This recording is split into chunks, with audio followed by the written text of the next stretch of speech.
নমস্কার। আজকে সাপ্তাহিক রাশিফল নিয়ে আলোচনা করব। আজ হচ্ছে 10th March two 16th March 2025। সারাটা সপ্তাহ কেমন যাবে চলুন তাহলে একটু জেনে নিই। তার আগে বলে রাখি, এই সপ্তাহে কিন্তু হোলিকা দহন এবং দোল হোলি উৎসব আমাদের হিন্দুদের সবচেয়ে শ্রেষ্ঠ উৎসব। যেমনি দুর্গাপূজা সবার সাথে সবার বন্ধন, জাতি ধর্ম নির্বিশেষে সবাই সবার সাথে বন্ধনে আবদ্ধ হয়, তেমনি এই হোলি উৎসব বা দোল উৎসবও কিন্তু একটা বিশাল সকলের সাথে সকলে বন্ধন হওয়ার উৎসব। কিন্তু এই হোলি উৎসব বা দোল উৎসবটা কবে? তার আগে রয়েছে হোলিকা দহন এবং সেই দিনই রয়েছে আবার আপনার গ্রহণ।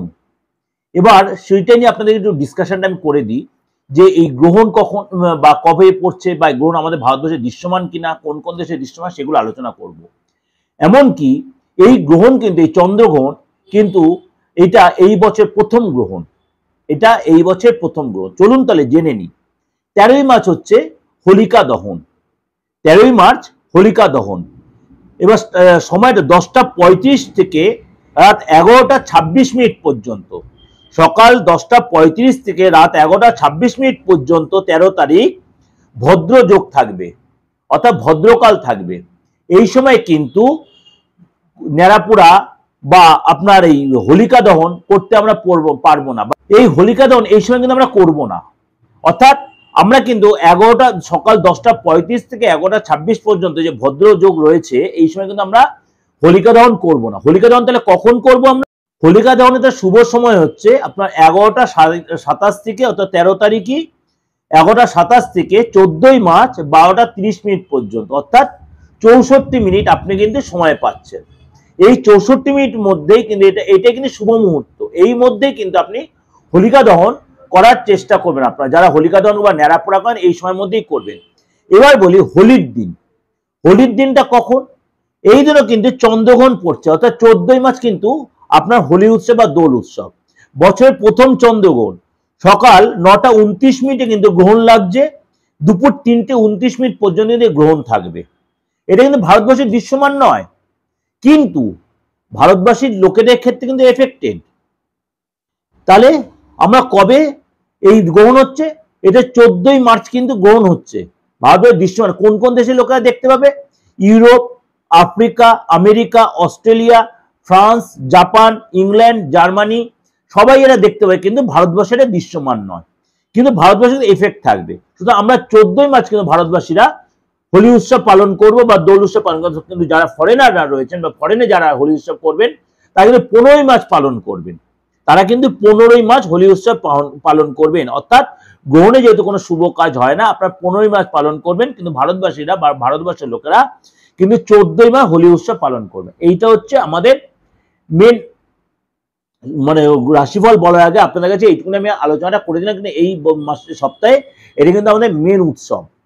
এবার চলুন আপনার রাশি কি বলছে সেটা নিয়ে একটু আলোচনা করি। মকর রাশি। মকর রাশির এই সপ্তাহটা কেমন, অর্থাৎ 10th মার্চ টু 16 মার্চ। রিলেশনটা আপনার হয়তো অনেক জায়গায় কারোর সাথে ডিস্টার্ব হয়ে গেছে, রিলেশনটা আপনি ঠিক করার চেষ্টা করবেন। পার্টনারের সাথে বিশেষ করে রিলেশনটা যে নষ্ট হচ্ছিল বা আপনাদের মধ্যে একটা বাদ বিবাদ ছিল, মতনৈক্য, সেটাও আপনি নিজে ঠিক করার চেষ্টা, আপনাকে এগিয়ে আসতে হবে। কারণ মকর রাশি লোকেরা মাঝে মাঝে ভীষণ একগুঁয়েপনা দেখতে পারেন, ভীষণ সেন্টিমেন্টাল হয়ে যান। এটাকে আপনাকে অনেক বেশি ত্যাগ করতে হবে। বি কেয়ারফুল, খারাপভাবে নেবেন না, এটা আপনি অ্যাডভাইস হিসেবে দিলাম আপনাদের। দেখবেন অনেক পুরনো রিলেশন আবার ঠিক হয়ে যাবে। এবং পার্টনারের যদি কোনো গিফট দিতে পারেন, পার্টনারের ডিমান্ড ফুলফিল করতে হয়, দেখবেন রিলেশনটা আবার আগের মতো একদম মাখো হয়ে গেছে। হেলথ মোটামুটি ঠিকই থাকবে, কিন্তু কোনো কনিক একটু ব্যথায় একটু ভুগতে পারেন আপনি। পজিটিভ এনার্জি আপনার ভরপুর থাকে, এই এনার্জিটা আপনি ভালো কাজে লাগান, দেখবেন সাকসেস পাবেন। 4টে দিন বি কেয়ারফুল, 10 তারিখ থেকে 14 তারিখ, বিশেষ করে 13 তারিখ পর্যন্ত, 10, 11, 12, 13 আপনাকে একটু সতর্ক হয়ে থাকতে হবে সব দিক দিয়ে। বা আমার হেলথ নিয়ে, ফ্যামিলি, এগুলোর জন্য কিন্তু আপনার খরচ হবে। ফ্যামিলি কারো কোনো শরীর খারাপ, এই জন্য কিন্তু আপনার অসুবিধা, রিনোভেশনের পিছনে খরচ হবে, অর্থ খরচ হবে, কিন্তু সব ব্যাপারে বা কোনো না কোনো ব্যাপারে অর্থ কিন্তু খরচ হবে, অর্থ আসার চেয়ে খরচ হয় বেশি। পার্টনারের রিলেশন আগের থেকে অনেক ভালো হবে। পার্টনার আপনাকে এবং আপনি পার্টনারকে কোনো গিফট দেবেন, অর্থ উভয়ের মধ্যে রিলেশন অনেক বেশি কংক্রিট হবে, অনেক বেশি মানে কি বলবো, বোঝাপড়া অনেক ভালো হবে এবং ইমপ্রুভ হবে। পার্টনার কোনো পার্টি প্রোগ্রামে যাবেন, আপনি কোনো অফিস কলিগদের সাথে বা পার্টনারের সাথে অনেকটা সময় কাটাবেন, কোথাও ঘুরতে যাবেন, যে সময়টা যাদের সাথে রিলেশনে একটু চিড় হয়েছে তাদের সময় এটা আবার ঠিক হয়ে যাবে। কিছু নতুন কিছু আপনি শিখবেন, নতুন শেখার ইচ্ছা হবে, নতুন ব্যবসা বলুন, নতুন কিছু পড়ার ব্যাপার, নতুন কিছু যারা স্টুডেন্ট নতুন শেখার ইচ্ছা, এগুলো কিন্তু মকর রাশি লোকেদের ক্ষেত্রে এই সপ্তাহে হবে। এটা কিন্তু আপনাদের ওভারঅল আমি একটা ডিসকাশন করলাম। এই যে ডিসকাশনটা সমস্ত গোরাশির উপরে বেস করে ওভারঅল একটা ডিসকাশন করলাম। অবশ্যই আপনাদের মিলছে বা মিলবে, 100% না মিলে 95 থেকে 98% মিলতে বাধ্য।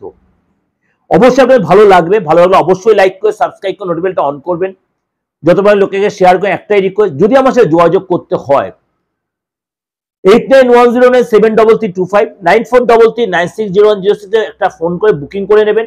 কিন্তু আপনি অনলাইনে প্রেডিকশনে আর অফলাইনে আসুন, অর্থাৎ চেম্বারে এসে নিন। আপনার ডেট অফ বার্থ থাকুক আর নাই, যে কোনো বয়সের লোকই হন, আপনি হাত তারিখে ফেসটা রিড করে কিন্তু আপনি আপনার গুরুত্বপূর্ণ যে আপনার প্রেডিকশন সেটা আপনি অবশ্যই নিতে পারেন। অর্থাৎ আপনার ভবিষ্যতের যে ধারা ইয়েটা বা অতীত বা আপনার বর্তমান আপনার জানার রাইট আপনার আছে অবশ্যই। তার জন্য বয়সের কোনো বান নেই, যে কোনো বয়সের লোকই তার ভবিষ্যৎ সম্বন্ধে জানার রাইট আছে। যে কোনো ধর্মের লোকে আছে, দেশের যে কোনো প্রান্ত থেকে, আপনি বিদেশের লোকেরাও যারা আপনার আমাকে ফোন করছেন অনলাইনে, যাদেরকে আমি কনসালটেন্সি দিচ্ছি রাতে বা দিনের বেলা, অবশ্যই নিয়মিত তারা আপনার করতে। কিন্তু আপনারা সেটা মনে করবেন, যদি আপনি মনে করেন যে পার্টনারকে কিভাবে মিট করো, তাহলে আপনি অনলাইন আমার বুকিং না ফোন করে ডিটেলটা জেনে নেবেন। নমস্কার, ভালো থাকবেন, সারাটা সপ্তাহ ভালো কাটুক এবং আপনি সমস্ত ধর্মের লোকদের বলছি হোলিকা উৎসব, দোল উৎসব সবাই পালন করুন, খুব ভালোভাবে পালন করুন। নমস্কার।